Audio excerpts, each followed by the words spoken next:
আমার প্র্যাকটিসে একটা প্রশ্ন আমি খুবই কমনলি ফেস করি যে ডাক্তারবাবু, দিনে আমি কবার ব্রাশ করব?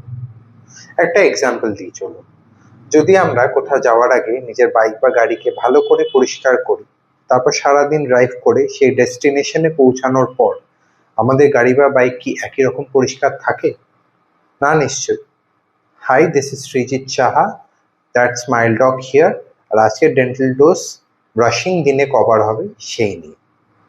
তাহলে একইভাবে যখন আমাদের সকালবেলা ব্রাশিং এর পর আমরা ব্রেকফাস্ট, লাঞ্চ, ডিনার আর ইন বিটুইন স্ন্যাক্স খাই, দাঁত আর মাড়ির ফাঁকে কিন্তু অনেক খাবার জমতে থাকে।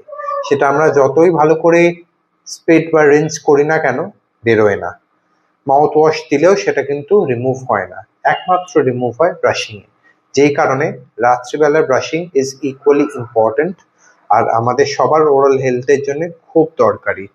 না হলে এইসব খাবার জমে প্রলংড টাইমসে হবে মাড়ি থেকে রক্ত পড়ার মতো প্রবলেম, বা ক্যাভিটিস, বা হতে পারে মুখে দুর্গন্ধ বা হ্যালিটোসিস।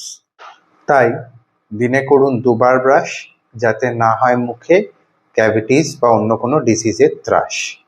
বাই।